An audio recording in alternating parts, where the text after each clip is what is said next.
Welcome back to the Free Forum Project. Today in our financial literacy journey we are going to take a closer look at an emergency fund. What it is, why it's important, and how to start one of your own. This concept has been mentioned in multiple videos so far because it is a key component of any successful financial plan, and it deserves a few minutes of its own to be properly spotlighted. The first thing to ask yourself is this: are you prepared for unexpected expenses? We all know that life is full of surprises, and having an emergency fund is crucial to safeguard your financial well-being. Just last week I was speaking to a friend who had an unexpected financial hardship arise because of his car not starting. Many of us can relate. That sinking feeling when something goes wrong and you know that a major expense is going to be a result. So how can you be better prepared for problems like this that manifest out of nowhere?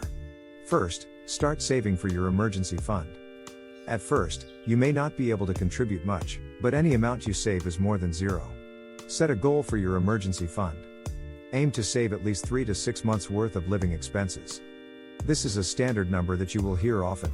It's great to save more than that, of course, but don't stress if you can only initially save up enough for 1 month. This is a process, and it takes time. Start this venture by tracking your expenses to understand where your money goes. Identify areas where you can cut back and redirect that money into your emergency fund. This can be a very eye-opening experience. When I created my first budget and emergency fund, it certainly was for me. You don't realize just how much day-to-day expenses add up, until you quite literally add them up. Next, create a separate savings account specifically for your emergency fund. Keep it separate from your everyday checking account to prevent temptation. This step can be altered depending on how you think and prefer your accounts are aligned.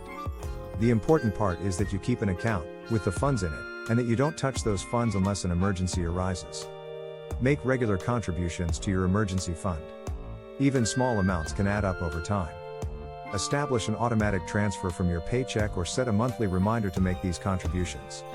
With direct deposit being a staple in the workplace, it's often very easy to set up a percentage or flat amount of your paycheck, each pay, to be deposited into other accounts. I promise this is the easiest way to achieve success. When you never see the deduction come out of your primary checking, it's easy to not even realize you're saving. When you don't see the deduction, you won't miss it. Regularly review and adjust your emergency fund as your financial circumstances change. Consider increasing your contributions or readjusting your goal if necessary. If you switch from renting to mortgage, and your payment increases, you need to account for that in your savings. If you had 6 months rent saved, that doesn't mean you have 6 months worth of mortgage payments. Having an emergency fund allows you to handle unexpected expenses, like medical bills or car repairs, without resorting to credit cards or loans. It provides a financial safety net that brings peace of mind. I'll save some tips regarding credit cards for another segment, but using them isn't bad, so long as you don't carry a balance or have interest assessed on them. It's all about finding the right balance. The most important step is that you simply get started, so don't make any more excuses. Let's make it happen. Start building your financial safety net today. Create an emergency fund, stick to your savings plan, and secure your financial future. Remember, it's better to be prepared than caught off guard. Thanks for watching this video on the importance of creating an emergency fund. Don't forget to subscribe to our channel for more financial tips and advice, as well as view the other content that we offer. Of course, be sure to like, subscribe and leave us a comment. Stay financially secure.